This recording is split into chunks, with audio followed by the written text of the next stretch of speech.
nom de Jésus-Christ que nous avons ainsi prié. Amen. Voilà. Nous allons prendre nos Bibles, bien-aimés. Prends ta Bible là où tu es. Nous allons prendre nos Bibles et nous allons commencer notre enseignement. En tout cas, shalom. Shalom à tous les bien-aimés qui sont là en ligne et qui veulent continuer encore avec nous dans cet enseignement. Un enseignement qui est en train de préparer l'Église, de préparer les corps du Christ à rentrer à la maison et à saisir la grâce qui vient de la part de notre Créateur. Nous voulons demeurer dans sa présence parce que Jésus est bon, Jésus est roi, c'est lui qui nous garde dans sa fidélité et dans son amour infini. Oui, nous allons prendre nos Bibles et nous allons commencer notre enseignement. Je suis dans le livre de Matthieu, Matthieu, chapitre 14. Matthieu, chapitre 14. Je prends le verset 22, là où nous avons toujours l'habitude de lire. Matthieu, chapitre 14.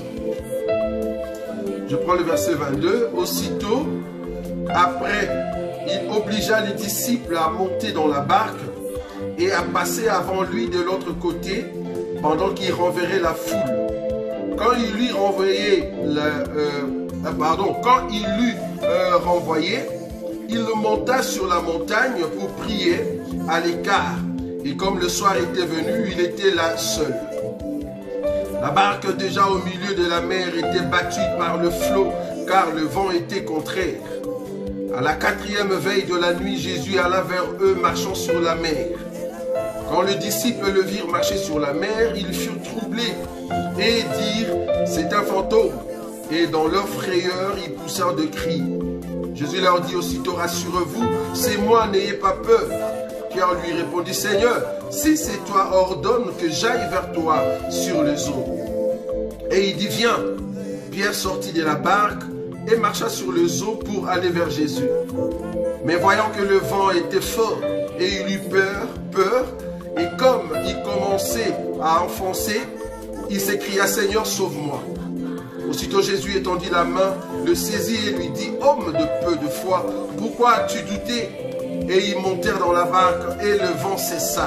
Ceux qui étaient dans la barque vinrent adorer Jésus et dirent « Tu es véritablement le Fils des dieux !» Après avoir traversé la mer, ils vinrent dans le territoire de Génézareth. Les gens de ces lieux ayant reconnu Jésus, envoyant des messagers dans tous les environs et en lui amenant tous les malades, ils le prirent de leur permettre seulement de toucher le bord de son vêtement. Et tous ceux qui le touchèrent furent guéris. Voilà, c'est ça le morceau que nous sommes en train de partager tout au long de ce temps de nos enseignements. Alors, la fois passée, nous avons déjà touché la première partie de ce deuxième sous-thème, c'est-à-dire la montée dans la barque. Nous avons dit que Jésus va d'abord essayer de séparer, n'est-ce pas, les disciples avec la foule. Il a séparé les disciples avec la foule. Nous avons démontré que c'était Dieu lui-même qui est venu séparer le monde de séparer le monde avec l'Église. C'est-à-dire, nous qui étions dans le monde, dans la mer, l'Éternel qui est venu, il nous a séparés pour nous mettre à part, parce que nous sommes des mis à part. Un peuple que Dieu a scellé, un peuple que Dieu a transformé. C'est là-bas que nous sommes partis pour toucher cette écriture de Genèse, chapitre 1er, verset 1er jusqu'au 2e. Au commencement, Dieu créa les cieux et la terre. La terre était informe et vide. Il y avait des ténèbres dans la surface de l'abîme.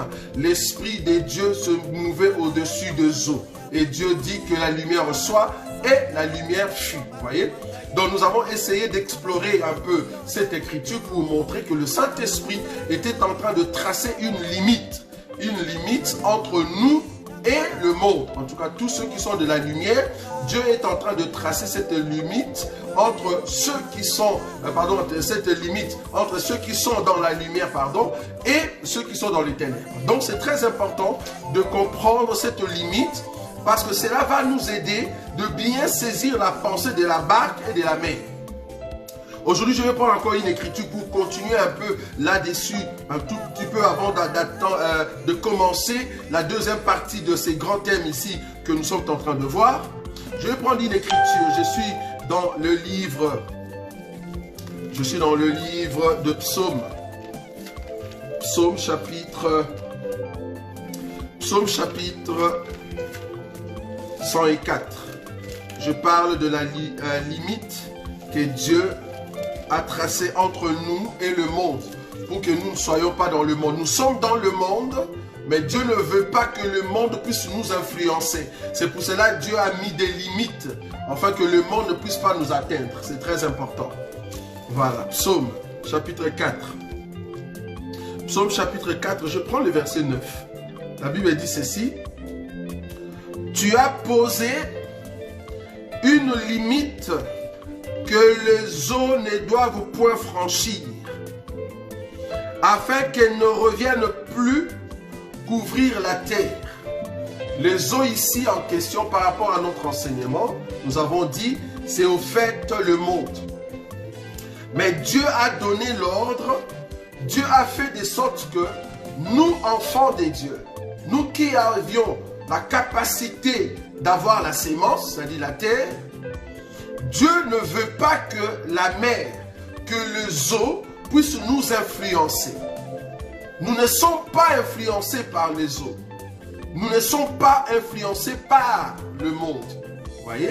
Donc Dieu a essayé de mettre cette limite pour que nous soyons forts, ayant la capacité de donner la sémence et de faire ressortir ce que Dieu a mis en nous. C'est très important. Donc cette limite que Dieu a tracée, cela permet à ce que quand le monde nous voit, le monde doit comprendre que nous appartenons à Jésus. Un enfant de Dieu doit ressortir l'identité céleste sur la terre. C'est très important. Donc un enfant de Dieu doit ressortir l'identité céleste. Bien que nous sommes dans le monde, mais on doit voir la différence entre la mer et la terre. Il faut qu'il y ait des limites. Toi, enfant de Dieu, tu dois avoir des limites. On ne peut pas retrouver à toi la mondanité. On ne peut pas retrouver à toi le paganisme. Pourquoi? Parce qu'il y a une limite. Tu n'es pas comme tout le monde. Toi, tu es un enfant de Dieu. Voilà. Donc, je voulais quand même terminer la première partie là-bas par rapport à cette écriture. Alors, aujourd'hui, comme vous pouvez le remarquer, nous sommes toujours dans notre écriture de Matthieu chapitre 14. Mais l'élément que nous allons toucher ici, c'est au fait la montée dans la barque. La fois passée, nous avons parlé sur la séparation des disciples avec la foule. Mais aujourd'hui, nous voulons parler de la montée dans la barque. Regardez cette écriture ici. Parce que c'est Jésus qui a ordonné aux disciples de monter dans la barque. Il était en train de séparer la foule et les disciples. Pourquoi? Parce que les disciples, c'est une entité privée de Jésus. Jésus ne voulait pas que les disciples restent avec la foule. Maintenant, il va ordonner. Je vous ai dit que ordonner veut dire avoir la supériorité, avoir de l'autorité et permettre à ce que la souffrance quelque part puisse exiger à ce que nous puissions rester dans l'enseignement. Je vais lire cette écriture et continuer aujourd'hui. Remarquez, la Bible dit ceci, la Bible dit, Matthieu chapitre 14, je prends le verset 22. Le verset 22 dit ceci. Aussitôt après, il obligea le disciple à monter dans la barque. À monter dans la barque. Et à passer avant lui de l'autre côté pendant qu'il renverrait la foule. Quand il l'eut renvoyé, il monta sur la montagne pour prier à l'écart. Et comme le soir était venu, il était là seul. Voilà. En fait, Jésus va dire aux disciples, il va obliger aux disciples de monter dans la barque. Alors que lui-même aussi va monter sur la montagne. Donc il y a deux montées. Nous avons la montée des disciples dans la barque et nous avons aussi la montée du Seigneur. La montée du Seigneur, je vais en parler le dimanche prochain. Mais ici, je suis en train de parler de la montée de disciples dans la barque. Pour monter dans la barque, tu dois d'abord écouter Jésus. C'est-à-dire l'obligation de quitter la foule et d'entrer dans la barque. Maintenant, dans la barque, il y a les disciples. Or, parmi les disciples, nous avons aussi Judas. C'est la barque que nous voulons nous asseoir. Parce que vous allez comprendre que la barque ici, c'est tout un temps. C'est le temps de l'église qui commence. C'est le temps où les disciples vont commencer à marcher. C'est le temps où les disciples vont commencer, au fait, la marche de leur vie chrétienne. Mais pendant cette marche, dans la barque, il y a aussi Judas. Il y a aussi le Pierre. Il y a les Jean et les Matthieu. Mais ici, je vais quand même toucher un élément par rapport à Judas. Donc, la barque, c'est vraiment les temps de l'église. La barque, c'est au fait aussi le chant du Seigneur. Je vais prendre une écriture avant de toucher Judas, parce que le but ici, c'est de te montrer que pendant ces temps de l'église, au milieu de la mer, dans la barque, il y a aussi de Judas. Très important. Maintenant, comment se comporter face au Judas? Comment vivre une vie pure face à Judas? Il faut d'abord les connaître, comme ça tu vas bien vivre. Mais si tu ne le connais pas, il y aura des dégâts. Vous voyez? Donc je suis dans la barque, je sais que dans la barque, dans les champs, il y a aussi des ivrés. C'est là-bas que je voulais vous devenir en fait. Donc, c'est le passage de Matthieu chapitre 13, le verset 24. Matthieu chapitre 13, verset 24. Ben, vous pouvez commencer là-bas. Mais moi, le verset qui m'intéresse ici, c'est le verset 30. Le verset 30. C'est-à-dire, dans la barque, c'est aussi les champs. La barque, c'est aussi le temps de l'église. Mais pendant ces temps, pendant les temps où l'église est en train de marcher, pendant les temps où nous sommes en train d'écouter la parole de Dieu, l'enseignement, il y a aussi des Judas. Vous voyez? Maintenant, le verset 30. Matthieu chapitre 13, le verset 30. La Bible dit ceci. Laissez croître ensemble. Laissez croître ensemble l'un et l'autre jusqu'à la moisson. Et à l'époque de la moisson, je dirais aux moissonneurs, arrachez d'abord l'ivraie et liez-la en gerbe pour la brûler, mais amassez les blés dans mon grenier. Donc laissez-le croître ensemble. Donc la croissance ici du blé et des livrets, c'est dans les temps qu'on verra la nature de tout un chacun d'être vu. Est-ce que vous voyez ça? C'est-à-dire, il faut laisser les temps au temps, comme les hommes disent. Donc, il faut laisser que ivraie et blé puissent croître. C'est dans les temps qu'on saura que toi, tu étais blé et toi, tu étais ivraie. Donc, les temps est un grand démonstrateur. Vous voyez? Un grand démonstrateur des natures humaines. Il y a des choses, si vous vous précipitez, vous ne saurez pas voir la vérité. Maintenant, il faut laisser que les temps puissent venir démontrer. Avec les temps, lui-même les temps va au fait dire, voilà, tel c'était le blé et tel c'était l'ivraie. Et j'aimerais te dire que le blé est blé, c'est par nature. Et ivraie est ivraie par nature. Tu ne peux pas changer le blé pour qu'il devienne par exemple l'ivraie. Ce n'est pas possible. Et l'ivraie en tout cas ne peut pas changer et devenir le blé. Non, ce n'est pas possible. Donc chacun a sa nature. Le problème est que nous sommes dans la barque. Nous sommes pendant les temps de l'église. Laissons les temps au temps. Ceux qui appartiennent au Seigneur, nous les verrons. Laissons les temps au temps. Au lieu d'entrer dans des discussions, au lieu d'entrer dans des débats, au lieu d'entrer dans il a dit, ah, il a fait ça. Il a mis sa femme dans une affiche. Non, au lieu d'entrer dans des débats, laissons les temps au temps. Si réellement vous êtes blé, on le verra. Si tu es ivré, on le verra. Laissons les temps au temps. Parce qu'entrer dans des discussions, on va perdre la grâce que nous avons. On va peut-être louper ou peut-être perdre du temps pour rien. On va laisser les temps au temps. Si tu es de Dieu, on le verra. Si tu es du diable, on le verra. Donc tu es blé par nature.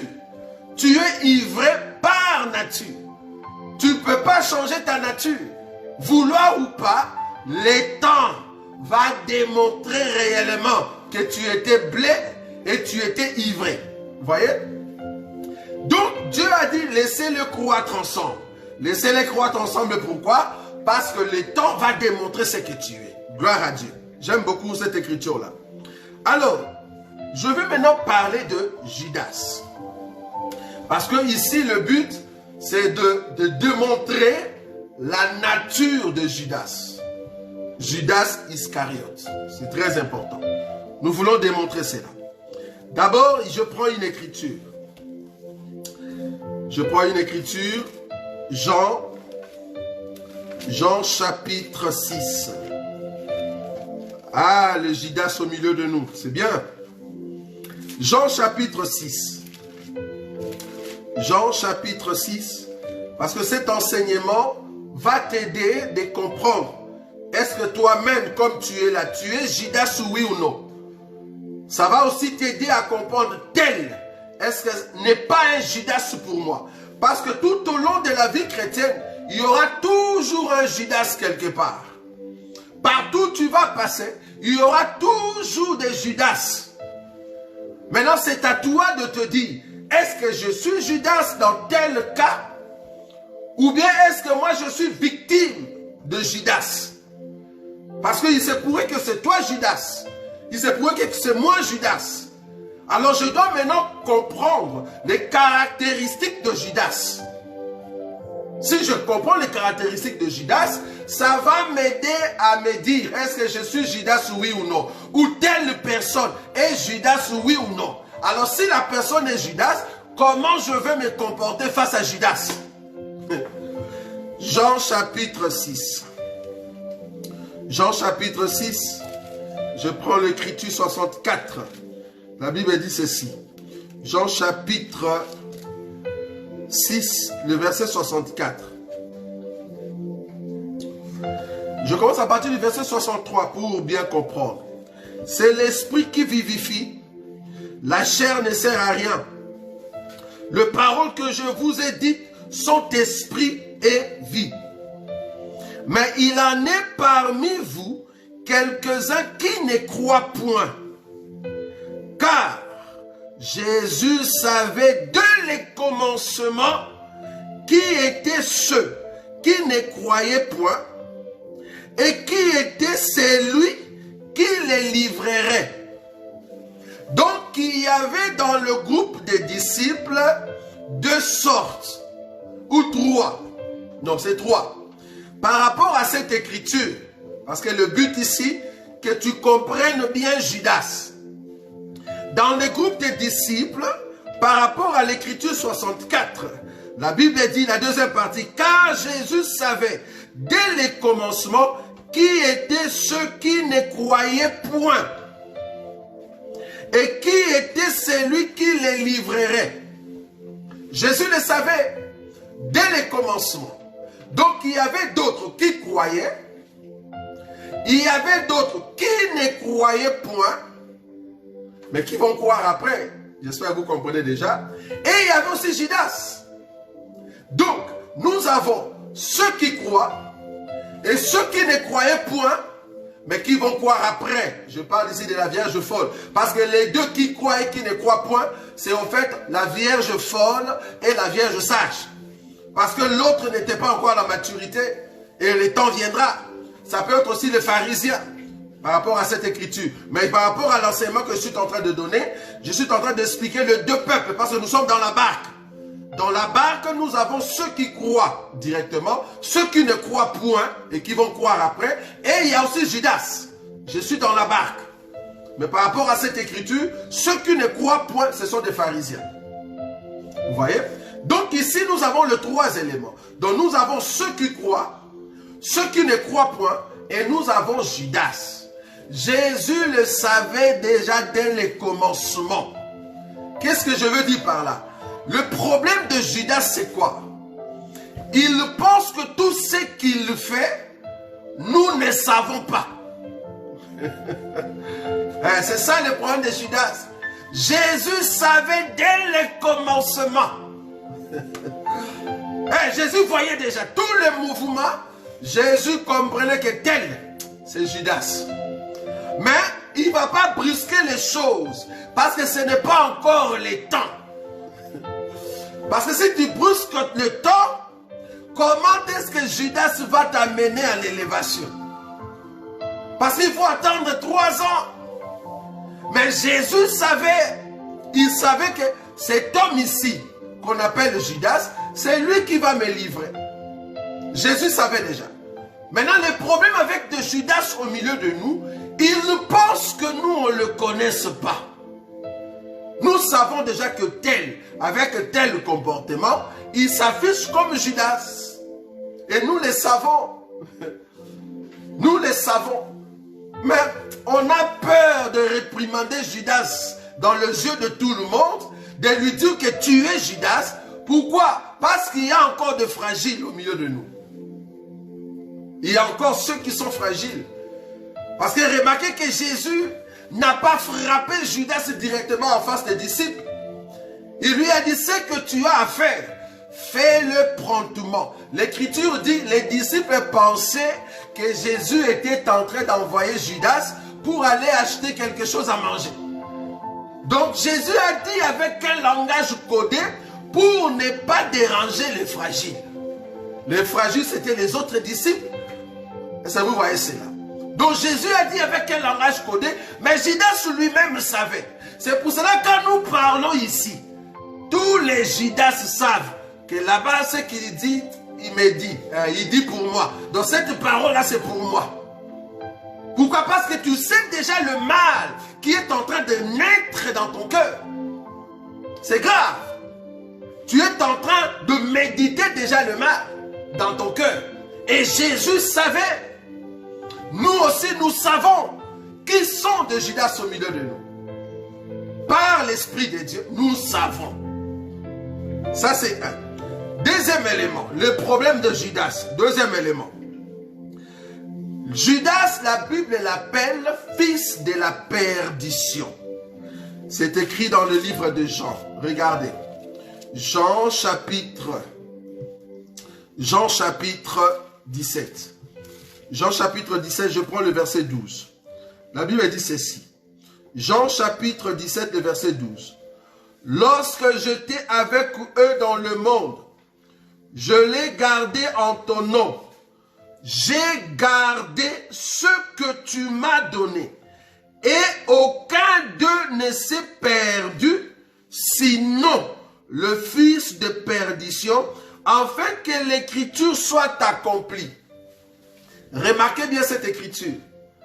Jésus va prier, il dit, je n'ai perdu aucun de ceux que tu m'as donné. Parmi ceux que tu m'as donné, il y a aussi le fils de la perdition. Lui, je vais le perdre. Parce qu'il s'appelle fils de la perdition. Lui, il sera ôté. Mais pour le moment, il est encore avec nous. Donc, je le laisse croître ensemble avec tout ce que tu m'as donné. Mais lui, il sera ôté. Je n'ai pas perdu tout ce que tu m'as donné. Mais celui que je vais perdre, il y a un que tu m'as donné là. Et je vais le perdre, c'est le fils de la perdition. Pour que l'écriture soit accomplie. Ah, donc, pour que j'aille à l'élévation, Dieu veut qu'il y ait toujours Judas. Parce que sans Judas, je ne veux pas aller à l'élévation. Il faut qu'il y ait toujours des Judas dans nos vies. Parce que des Judas, avec leur dos, ils nous aident à monter les niveaux. Le Judas, ils doivent être là parce que ce sont eux les escaliers qui nous aident à monter. Il ne faut pas prier Dieu de ôter les Judas. Sinon, tu ne vas pas monter. Quand tu montes, alors tu peux ôter Judas. Mais si tu n'es pas encore monté, ne chasse pas encore Judas. Faut pas tuer le Judas de vos vies. Faut pas tuer les Judas qui se trouvent dans vos familles. Faut pas tuer le Judas qui se trouve dans nos milieux des églises. Il faut les laisser avec nous. Il faut les laisser. Ils doivent voir comment est-ce que nous montons. Très important. Ils doivent voir la grâce que le Seigneur est en train de nous faire. Et ce que j'aime chez Judas, quand il te voit monter, il va prendre la corde pour mettre au cou. J'aime ça. Parce que nous devons monter pour que Judas meure. Parce que le Judas doit mourir. Très important. J'arrive. Donc je disais que Judas, c'est le fils de la perdition, mais qui doit être là au milieu des disciples. Qui doit être là dans ta vie. Qui doit être là dans ta famille, dans l'église, au milieu de tes amis, de tes copains. Mais toi, tu dois d'abord l'identifier. Sinon, il va te précéder avec un danger. Toi, tu dois d'abord identifier. Tu dois les connaître en avance. Jésus savait qui allait les livrer. Tu dois les connaître avant. Maintenant, ici, nous sommes en train de donner comment comprendre que telle personne est Judas. Donc ici, on nous dit que Judas, c'est le fils de la perdition. Une personne qui est avec nous, mais qui va se perdre. Qui va aller en enfer. Fils du diable. Mais qui est avec nous. Est-ce que vous voyez cela? De la même manière, parmi les anges. Quand Dieu a créé tous les anges, parmi les anges, il savait que Lucifer sera Satan et diable. Mais cependant, il a créé Jésus, quand il a choisi les 12, parmi les 12, il savait très bien que Judas, c'est lui qui va me trahir. Mais il a choisi. Donc ce qu'on a vu dans le ciel, c'est ce que nous voyons sur terre avec Jésus. Jésus a choisi Judas. Il savait très bien que par Judas, Jésus va être élevé. Dieu a créé les anges. Parmi les anges, il y avait Lucifer. Dieu savait très bien que par Lucifer, la gloire de Dieu va s'éclater. Si Judas était l'un des disciples de Jésus, l'un des serviteurs de Jésus, parce que Judas est un serviteur fidèle, j'aime ça. Fidèle. Quand on lui dit va prêcher, il part. On lui dit va guérir, il part. Vous voyez?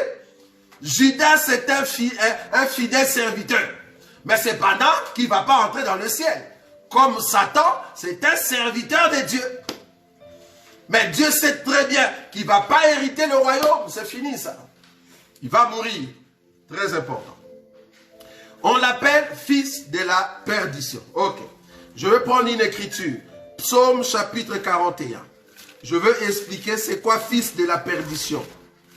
Fils de la perdition. Pourquoi on l'appelle le fils de la perdition? Parce que parmi les disciples, c'est lui qu'on va perdre. Mais les autres, nous n'allons pas le perdre.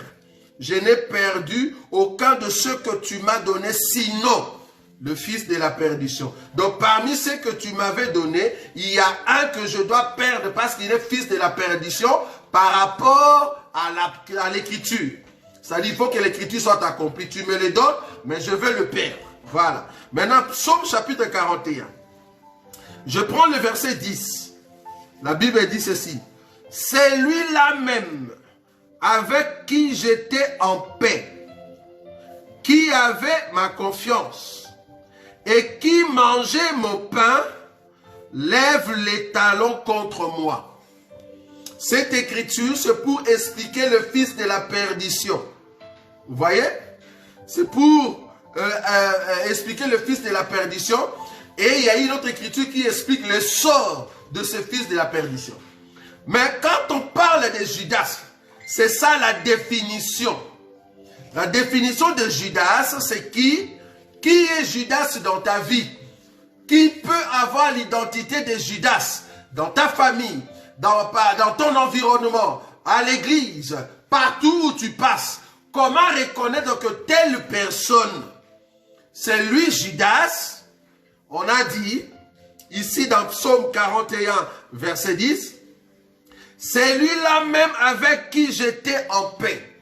Donc c'est une personne avec qui tu es bien. Une personne, parce qu'ici ça parle de Jésus, vous êtes d'accord avec moi? Que c'est Jésus, dans la révélation, c'est le Seigneur Jésus qui est en train d'expliquer que c'est Judas qui devait au fait le trahir, ou le vendre, ou le livrer. Mais ici, nous prenons maintenant la définition de cet homme de Judas, de cet homme, de fils de la perdition. C'est qui? C'est quelqu'un que tu es en paix avec. Tu n'as pas de problème. C'est pas que vous vous êtes disputés. Ce n'est pas que vous avez des arrières, comment on dit, discussions, ou soit de problème, rien du tout. C'est juste que sa nature, comme c'est une personne qui est ivrée, dans sa nature, il ne supporte pas des personnes qui sont en paix avec lui. Vous voyez? C'est dans sa nature. Donc c'est quelqu'un qui ne veut pas t'aimer. Tu ne peux pas forcer une personne qui ne veut pas t'aimer. Tu peux lui montrer tout l'amour. Tu peux lui montrer que tu es bon. Mais lui, dans sa nature, il n'est pas bon. Donc je ne peux pas forcer aimer quelqu'un qui ne m'aime pas. Voilà. Tu peux être là, mais je ne saurais pas forcer. Donc je n'ai pas de problème avec toi, mais tu te mets dans la position de mettre ton talon sur moi. Vous voyez? Donc je suis en paix avec toi. On n'a pas de problème, pas de souci. Le fait qu'on est en paix avec toi, ça crée en toi cet esprit de lever les talons contre moi. Ça, c'était Judas. Donc c'est quelqu'un, vous êtes en paix, vous n'avez pas de problème. Mais dans son cœur, il sent que non, non, non, je dois nuire cette personne. Quand tu sens ça dans ton cœur, comprends que c'est l'esprit de Judas. Comprends qu'en toi-même, quand tu sens, c'est-à-dire, tu n'as pas de problème avec telle soeur, avec tel frère. Je n'ai pas de problème. Mais je sens cet esprit en moi qui me pousse à l'haïr. Mais pourquoi? Pourquoi je vais t'haïr alors que nous sommes en paix?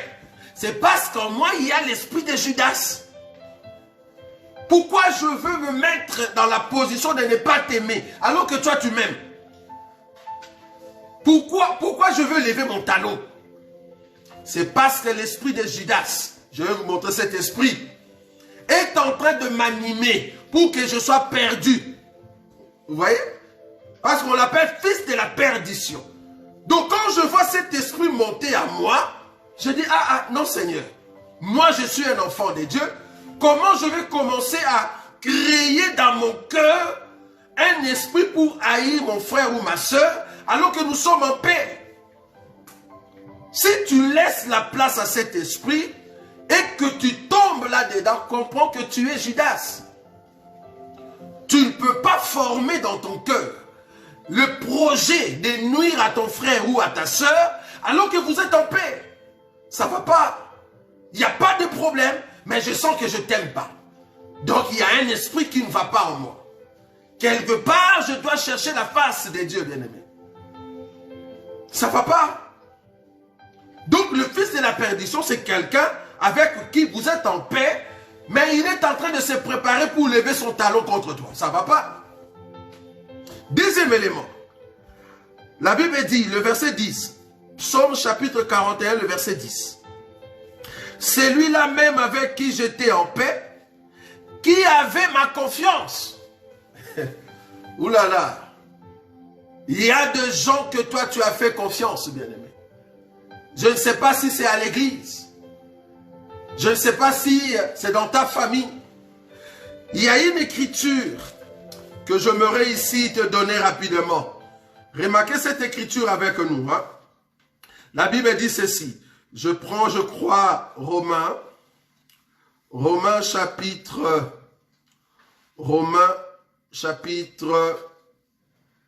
je vais le prendre rapidement parce que je sais que toi tu es bon, tu aimes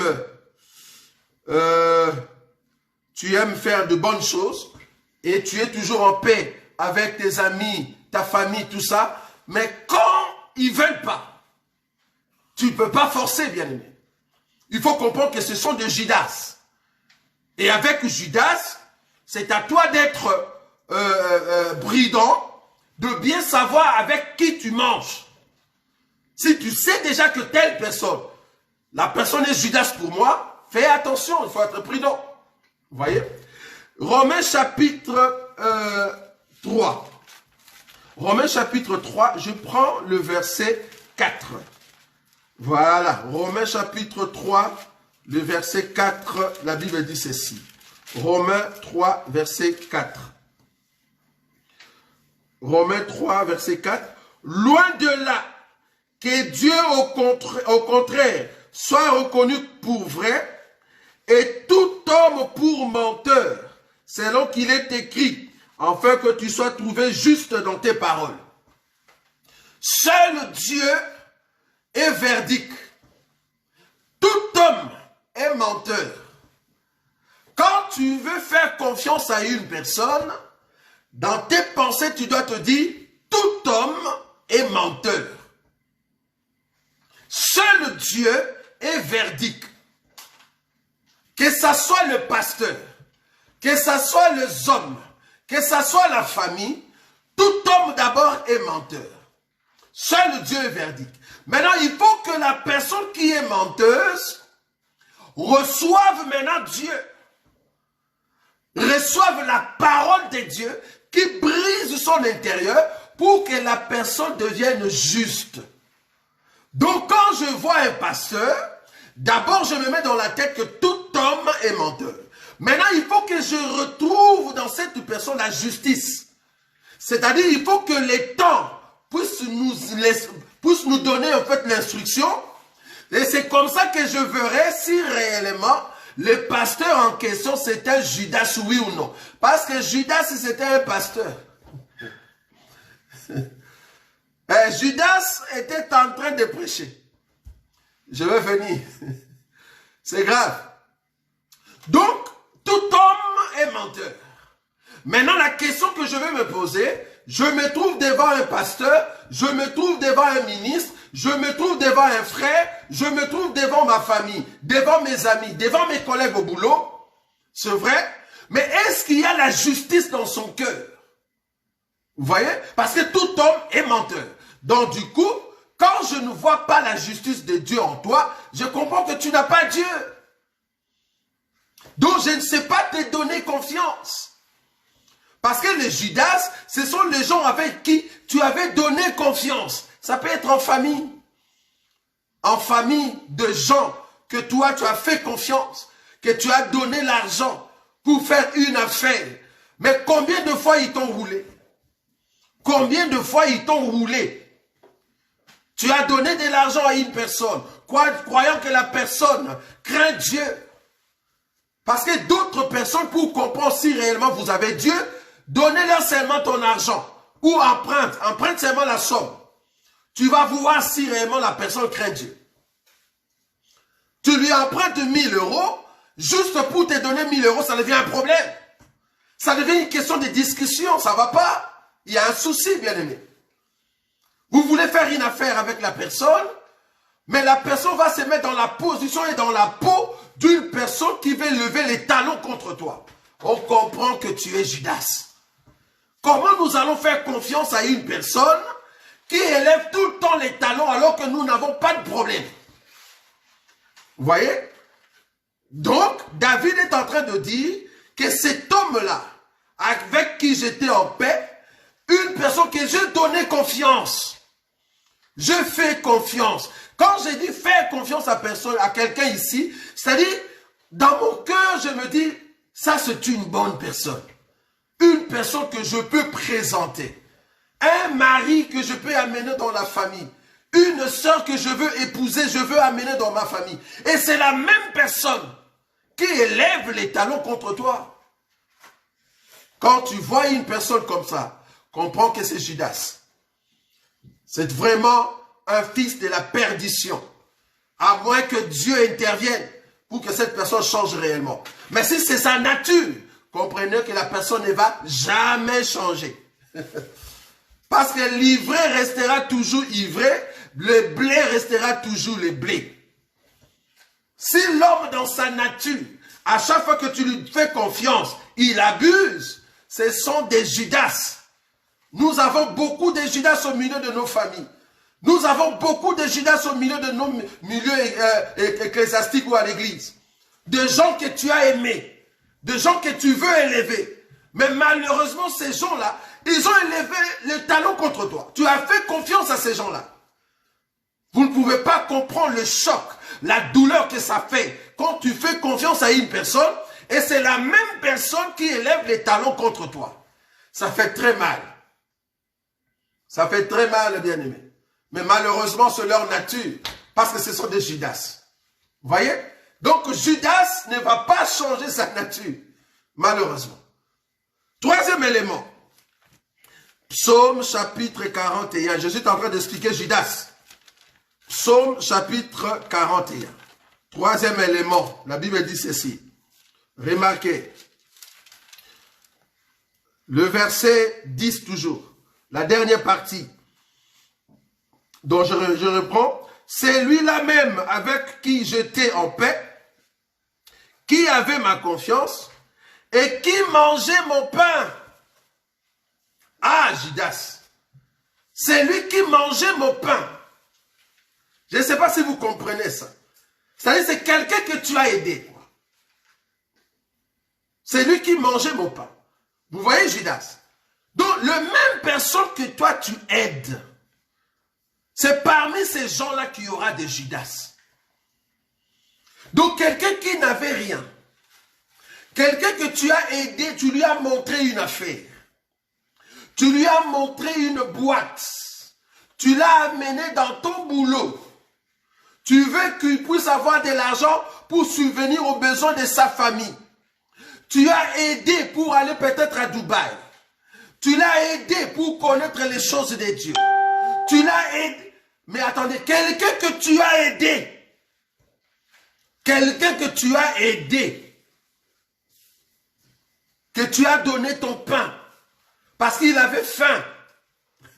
C'est cet homme-là qui élève les talons contre toi. Je ne sais pas si vous comprenez ça. Je vous dis, ça fait trop mal. Et dans nos vies, nous avons des hommes comme ça. Là, je suis encore dans la doctrine, vous comprenez. Parce que ici, c'est vraiment l'exhortation. Donc, nous avons de Judas au milieu de nous. C'est-à-dire des gens que tu dis, non, je veux aider cette personne avec la capacité, la petite capacité que j'ai. Je veux aider telle personne à monter. Et c'est toujours la même personne qui va lever son talon contre toi. Bon, Dieu t'a créé bon. Dieu m'a créé bon. Dans ta bonté, tu ne vas pas cesser d'aider les autres. Mais ce que je suis en train de dire ici, tu trouveras toujours des Judas parmi les gens que tu es en train d'aider. Toi, n'abandonne pas de faire le bien. Parce que la Bible nous dit de ne pas cesser de faire du bien. Nous allons toujours faire du bien. Mais plus grave est que ces gens-là, quand ils haussent le ton, ils ne te reconnaissent même pas. Je m'en fous. Même si tu ne reconnais pas que je t'avais donné un morceau de pain, je m'en fous, c'est pas grave. Même si quelqu'un dans ta famille ne sait pas que c'est toi qui l'as aidé, plus grave encore, tu l'as amené ici en Europe. Plus grave encore, tu lui as aidé pour qu'il puisse avoir des documents ici en Europe. Plus grave encore, c'est une personne que tu as aidé avec les études pour qu'il puisse avoir les diplômes qu'il a maintenant. Mais c'est la même personne qui hausse le ton contre toi. Bien-aimé, ne pleure pas. Non, ne pleure pas. Au contraire, continue avec Dieu. Parce que le bienfait ne périt jamais. Tout ce que tu as fait comme bon, le Seigneur te le rendra. Mais malheur à Judas, parce qu'il s'appelle fils de la perdition. C'est sa nature. Tu ne peux pas changer un tel homme. Donc vous allez rencontrer des gens, il t'a fait du mal pour la première fois, tu lui as pardonné, la deuxième fois, tu lui as pardonné, la troisième fois, tu lui as pardonné, mais la personne continue toujours à faire le mal. C'est sa nature. Qu'est-ce que vous voulez? C'est sa nature. C'est Judas, fils de la perdition, fils du diable, qui est au milieu de nous. Alors c'est à toi d'être prudent. Parce que celui qui n'est pas prudent tombera. Si tu n'as pas la prudence, tu vas tomber, bien-aimé. Quand tu comprends que telle personne est Judas, mets-toi dans la position de la prudence. Sinon, tu vas tomber. Quand la prudence fait défaut, le peuple tombe. Donc, je suis obligé d'être prudent devant Judas. Parce que je sais que telle personne, pour moi, c'est un Judas. Je suis prudent.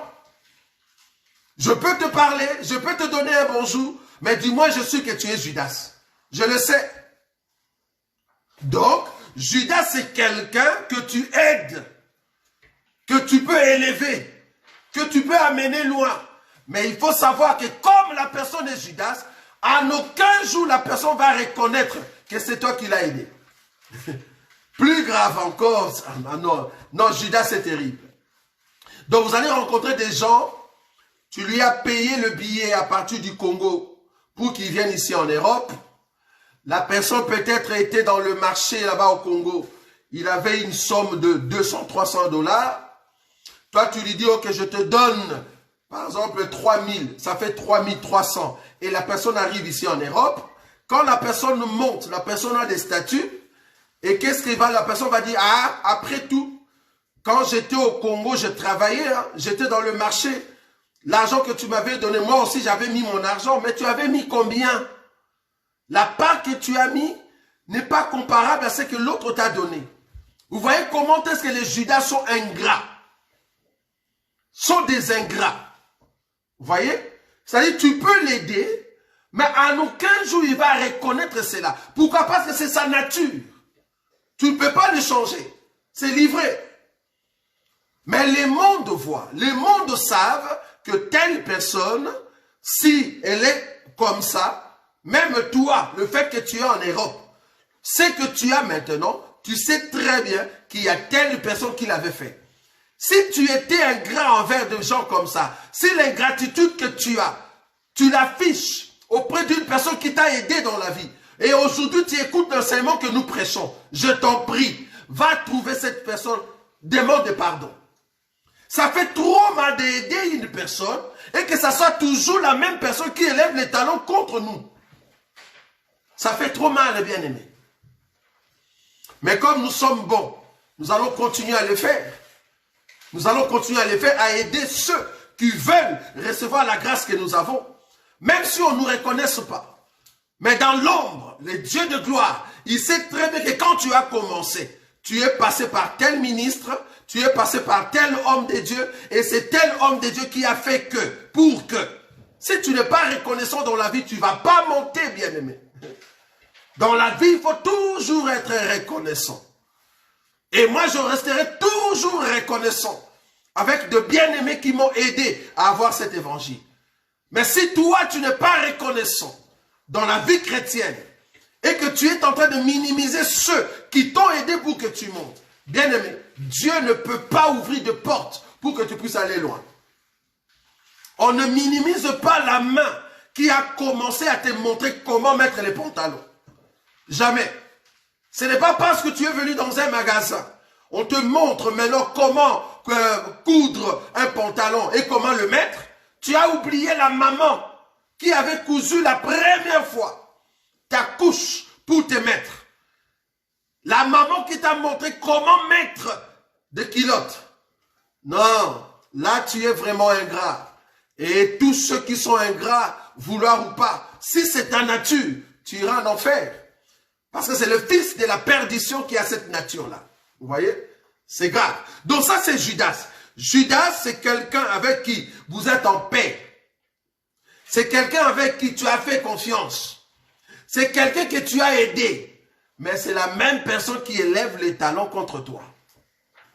C'est grave. Mais que Dieu soit loué. Parce que Dieu a mis en nous cet esprit de faire du bien. On ne peut pas cesser de faire du bien. Nous allons continuer de faire du bien. Donc Judas, c'est cet homme-là. Judas, c'est quelqu'un qui est inspiré et utilisé par Satan. Je vais donner une écriture. Judas, c'est quelqu'un qui est inspiré et utilisé par Satan. Jean chapitre 13. Remarquez. Ah, c'est grave. Jean chapitre 13. Jean chapitre 13. Je prends le verset 1er. Jean chapitre 13, le verset 1er. Avant la fête de Pâques, Jésus, sachant que son heure était venue de passer de ce monde au Père et ayant aimé le sien qui était dans le monde, mit le comble en son amour pour eux. 2. Pendant le souper, alors que les diables, regardez le verset 2. Jean chapitre 13, le verset 2.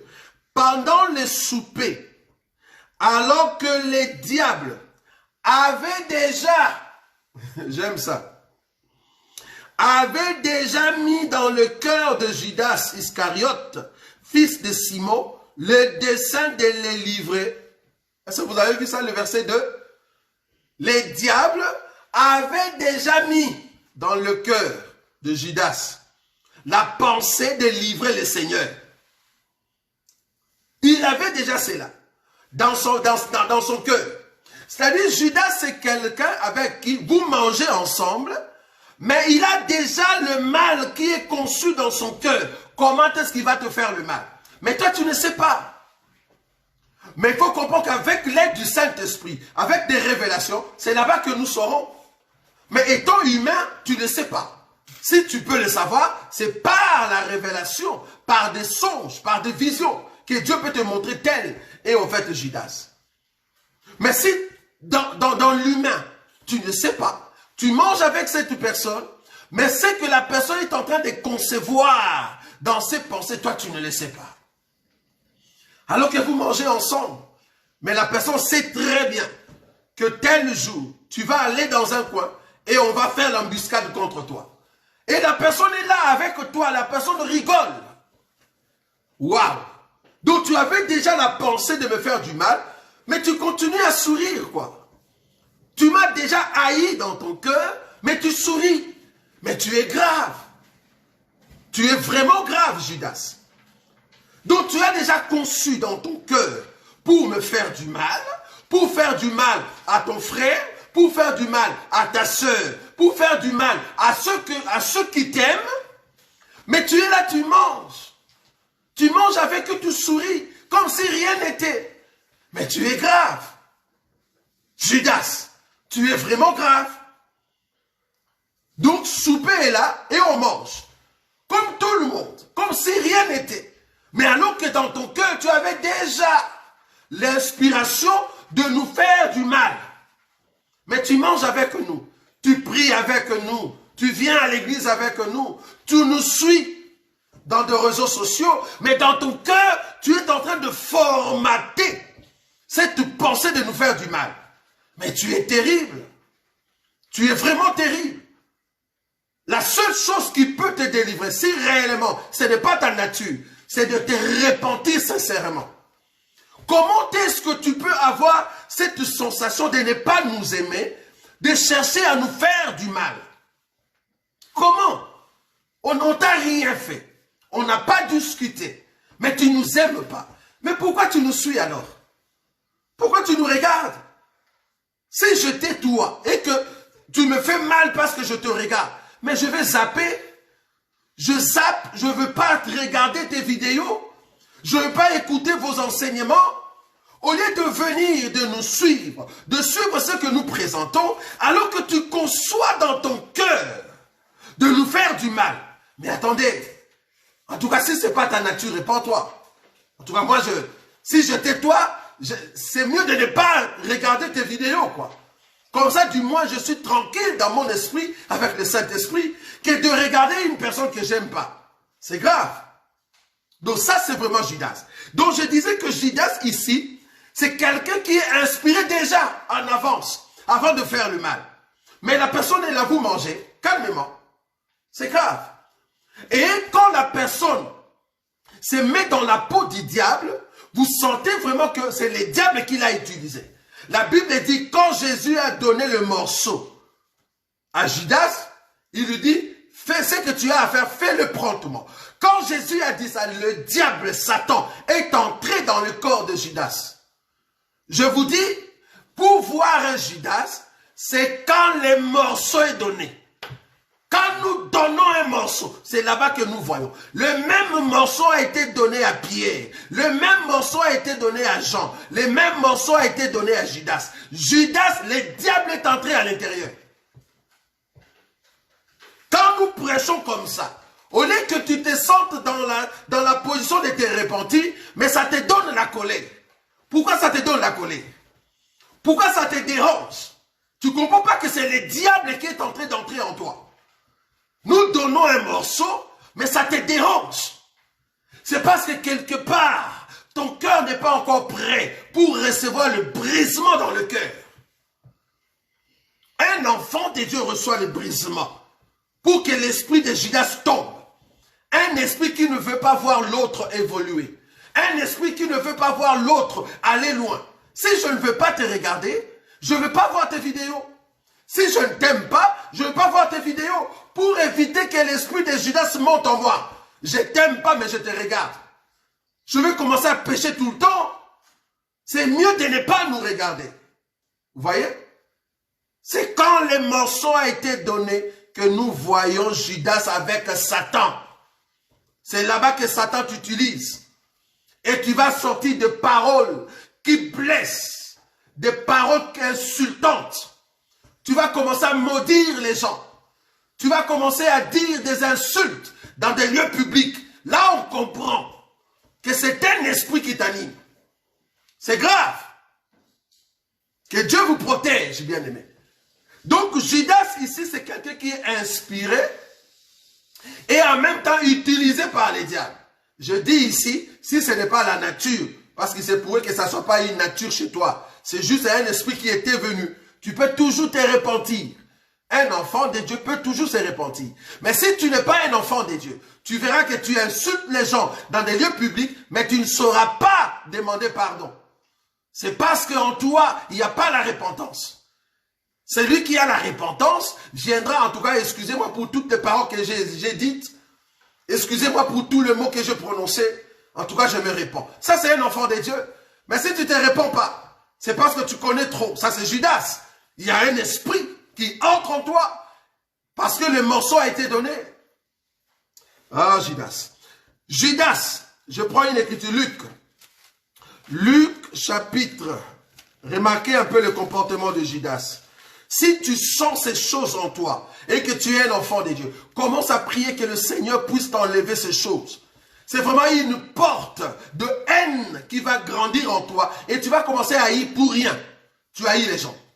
Ça ne va pas. Luc chapitre 22. Remarquez Judas. Luc chapitre 22. Je prends le verset 4. La Bible dit ceci. Et Judas alla s'attendre avec le principal sacrificateur et le chef des gardes sur la manière de le leur livrer. 5. Ils furent dans la joie et ils convinrent de lui donner de l'argent. 6. Après s'être engagé, il cherchait, ça c'est Judas, après s'être engagé, il cherchait une occasion. Judas cherchait une occasion favorable pour leur livrer Jésus à l'insu de la foule. Vous voyez? Donc c'est quelqu'un qui a déjà l'esprit de Judas et la seule chose que la personne attend, même si la personne te dit bonjour, même si la personne te dit amen dans tes prédications, même si la personne t'a dit waouh, tu as bien prêché, mais la personne cherche une occasion. Ah, Judas, la personne cherche une occasion. Alors que vous êtes en paix, tu lui as donné confiance, tu l'as aidé, mais la personne cherche une occasion pour aller vous vendre auprès des pharisiens et des sacrificateurs.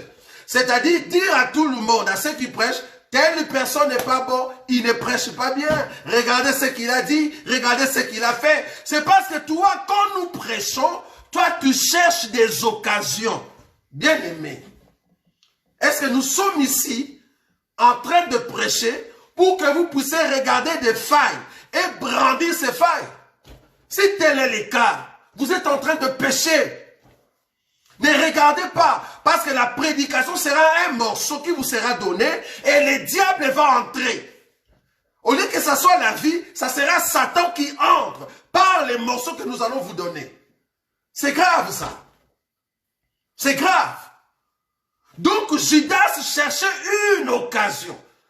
Donc il est là avec les seigneurs, il rigole avec les seigneurs, il marche avec les autres. Ce que lui cherchait, c'était une occasion favorable pour livrer les seigneurs. Ah, mais c'est grave. Comment est-ce que nous pouvons être avec des gens dans la famille, croyant que c'est mon frère parce que nous sommes nés dans la même famille, et c'est le même frère, c'est la même sœur avec qui je mangeais ensemble dans la maison de mon père, c'est la même sœur, le même frère qui me fait du mal au Congo. C'est la même personne que j'ai donné de l'argent et c'est la même personne qui veut ma ruine. Waouh! Non, ça c'est méchant. Il faut être vraiment du diable, quoi. Il faut vraiment être du diable. Donc Judas cherche des occasions. Quand il y a une occasion favorable, il va te balancer ça sur la face. Quand il y a une occasion favorable, il va brandir pour montrer aux gens que c'est toi qui es faux. C'est toi qui n'es pas bon. Ça, c'est grave. Je parle ici de Judas. Quelqu'un que vous êtes familier, qui est tout près. Quelqu'un qui est dans ta famille, qui est dans ton boulot, ton ami, ton proche. Judas, c'est quelqu'un qui n'est pas loin. C'est quelqu'un qui te salue tout le temps. C'est quelqu'un qui parle avec toi tout le temps. C'est quelqu'un qui rigole, mange avec toi. Je ne parle pas de quelqu'un d'ailleurs. Je parle d'une personne qui est tout près de toi. Que toi, tu es en paix. Que toi, tu as fait confiance. Que toi, tu as aidé. Et c'est la même personne. Mais non, c'est méchant. Non, sérieux, c'est... Waouh, c'est vraiment méchant, quoi. C'est vraiment méchant. Voilà. Et puis, on nous dit que Judas, il était un voleur. Pourquoi il était un voleur? Parce que Jean l'a vu. Il lui mettait la main dans la bourse. Attends, je vais prendre cette écriture-là. C'est dans le livre de Jean. Jean chapitre, je vais chercher rapidement. Jean chapitre... Oh, c'est grave. Être avec des gens comme de Judas. Jean chapitre 12. Jean chapitre 12, pardon, le verset 6. Jean 12, le verset 6, la Bible dit ceci. Jean 12, le verset 6. La Bible dit, je commence à partir du verset 4, c'est mieux. Jean chapitre 12, à partir du verset 4. Un de ses disciples, Judas Iscariote, fils de Simon, celui qui devait le livrer, dit, « Pourquoi n'a-t-on pas vendu ce parfum 300 deniers pour le donner aux pauvres ?» Il disait cela non qu'il se mettait en peine de pauvre, mais parce qu'il était voleur, et que tenant la bourse, il prenait ce qu'on y mettait. Judas était un voleur. Jean chapitre 12, à partir du verset 4 jusqu'au verset 6. Judas, c'était un voleur, croyant qu'il va donner des bonnes idées. Ah non, c'est parfum, pourquoi vous avez fait ça? Fallait qu'on puisse le vendre et donner aux pauvres. Croyant qu'il donne des bons conseils. Souvent des Judas, ce sont des gens, ils amènent des conseils, non pas pour construire, non pas pour amener le projet loin, non pas pour amener l'affaire, pour que vous puissiez réussir, mais ils donnent des conseils pour la destruction. C'est parce que lui, c'est un destructeur.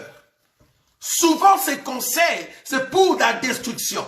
Quand il y a des conseils pour élever l'édifice, pour élever l'affaire, souvent, il est du côté négatif. Souvent, il est pessimiste. Il n'est pas trop optimiste. Pourquoi? Parce qu'il sait très bien que l'affaire va aller de l'avant. Alors, souvent, il se met du côté, non, non, non, faut pas faire ça. Faisons plutôt ça. Donc, il se met tout le temps dans la position de ne pas faire de bonnes choses. Parce qu'il veut que vous ne puissiez pas réussir ce que vous êtes en train de faire. Même si vous élevez une maison, son souci, ce n'est pas de vous aider. Le souci, c'est que la maison tombe. Mais il ne va pas vous le montrer parce qu'il mange avec vous. Parce que c'est Judas.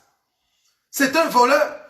Et plus loin dans les livres de 1 Timothée chapitre 1, le premier verset, 1 Timothée chapitre 1 rapidement, on est en train d'expliquer une autre manière de voleur. On ne vole pas seulement l'argent. 1 Timothée chapitre 1, je prends le verset 10. La Bible dit ceci. 1 Timothée chapitre 1, je vais prendre rapidement 1 Timothée chapitre 1, le verset 10. La Bible dit ceci. Je peux commencer à partir du verset 9. Nous savons bien que la loi n'est pas faite pour les justes, mais pour les méchants et les rebelles, les impies et les pécheurs, les irréligieux et le profane, les parricides et le meurtrier, les débauchés, les homosexuels et le voleur d'hommes. Les homosexuels et le voleur d'hommes. Donc il y a d'autres personnes qui sont de voleurs d'hommes. Donc ils ne volent pas l'argent, mais ils volent les hommes. Le voleur d'hommes. Donc il vient dans un endroit, il vient dans une église avec choix. Ah, je veux participer, je vais être avec vous. Il vient dans un groupe, il vient dans une prédication. Ah, cette prédication est très bonne. J'aime beaucoup cette prédication. Mais le but, ce n'est pas d'élever la prédication, de ne pas d'élever le groupe, mais il vient pour voler les hommes. Ah, ça c'est grave. Nous avons des voleurs d'hommes. Quand tu le vois, il vient dans un endroit, le but c'est de faire entrer le venin. Il fait entrer de faux enseignements pour soutirer et tirer les hommes. Pour voler les hommes. Ça vous voyez? Pourquoi tu n'as pas volé dans le monde? Tu viens seulement voler dans une maison qui est déjà fermée. Plus grave encore, il te donne Deutéronome chapitre 22, les versets 6 à 7. Quand tu vois un oiseau, la mère qui a au fait ses petits, tu vas chasser la mère, tu vas laisser partir la mère, tu pourras prendre les petits. Tu vois les voleurs d'hommes, il va utiliser cette écriture-là. C'est-à-dire quand il vient dans un groupe comme ça, quand il vient dans une assemblée, il fait semblant d'être avec vous, il fait semblant d'être bon, mais il vient, il recherche les hommes. Qui sont ceux qui sont faibles, qui n'ont pas encore atteint la maturité, que je puisse le voler. Ça, c'est un voleur. Quelqu'un qui vient avec séduction, comme s'il prie, comme s'il connaît l'enseignement, il présente aussi l'enseignement, mais au fond de son cœur, c'est un voleur d'hommes. Il pense faire une relation avec toi afin de commencer à parler avec toi, soit disant vous êtes des amis, comme ça tes amis qui les connaissent vont devenir aussi ses amis pour ta destruction. Ah, ça c'est grave. Judas est très dangereux. Mais cependant, si tu le connais, tu seras prudent de vivre avec une telle personne. Très important. Donc là, nous avons compris que Judas qui est dans la barque peut être aussi un homme de Dieu. Parce que Judas faisait partie de ceux qu'on a envoyés pour aller prêcher. Ils ont prêché, ils ont fait des miracles. Ça peut être aussi un homme de Dieu. Quelqu'un qui prêche. Ça peut être aussi un frère à l'église. Quelqu'un qui est avec vous. Ça peut être aussi ta famille. Ça peut être tes collègues au boulot. Ça peut être aussi les gens avec qui tu es à l'école, à l'université. Les gens que toi tu pensais que ce sont des gens qui vont t'aider avec le cours. Mais ce sont des Judas, ils ne veulent pas ton épanouissement. Parce que l'homme en soi n'aime pas l'élévation de l'autre. Pour que je puisse aimer ton élévation, il faut que je sois avec Dieu qui veut au fait de ton élévation. Pour que je puisse te soutenir, afin que tu puisses monter, je dois être avec celui qui te fait monter. Mais si je suis avec les diables qui t'attirent, qui tirent au fait de ficelles pour que tu tombes, mais je serai toujours là pour mettre des bâtons dans de roues, pour que tu tombes. Parce que je suis Judas. Vous voyez le problème? Donc là, nous sommes en train de dire que quand tu vois de tels comportements, tu te dis, je suis face à un Judas. Alors je deviens directement prudent. Parce que la seule chose qui peut te protéger contre Judas, c'est la prudence. Bien qu'il va continuer à faire tout ce qu'il peut, mais toi, sois prudent. Du moins, tu l'as reconnu. Tu sais que telle personne, pour moi, avec de tels comportements, c'est un Judas. Vous voyez?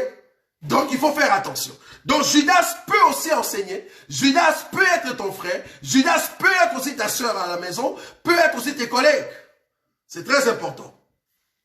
Mais cependant, il faut comprendre que la vie que nous sommes en train de mener, bien que Judas est dans la barque, c'est là-bas que je vais terminer, bien que Judas est dans la barque, c'est la marche de l'église. Nous marchons avec l'église, mais il faut comprendre que Judas, il n'a pas le Saint-Esprit. Nous avons le Saint-Esprit en nous et le Saint-Esprit sur nous. Si tu as le Saint-Esprit en toi, alors le Saint-Esprit va te conduire. Je vais prendre cette écriture. C'est là-bas que nous allons terminer aujourd'hui pour montrer que Judas était dans la barque, il pouvait faire de miracles, mais Judas n'avait pas l'enseignement. Parce que la parole en et la parole sur, ce n'est pas la même chose. Judas marchait avec la parole sur, mais il n'avait pas la parole en. C'est ça qui fait la différence. Je vais prendre une écriture. Jean chapitre 8. Je prends Jean chapitre 8. Rapidement. Jean chapitre 8. Jean chapitre 8. Je prends le verset 37. La Bible dit, rapidement, « Je sais que vous êtes la postérité d'Abraham, mais vous cherchez à me faire mourir. Parce que ma parole ne pénètre pas en vous. » Les pharisiens étaient de la postérité d'Abraham, oui. Ils sont sortis du sein d'Abraham, oui. Ils sont dans la barque, oui. Mais ils cherchent à tuer le Seigneur parce que la parole du Seigneur n'est pas en eux. Vous voyez? Judas était dans la barque, mais Judas n'avait pas la parole en. Je vais prendre une autre écriture. Jean 14. Jean 14, parce que je vais terminer déjà, permettez. Jean 14, parce que nous avons pris beaucoup de temps aujourd'hui. Jean chapitre 14. Je prends le verset 17. La Bible dit ceci.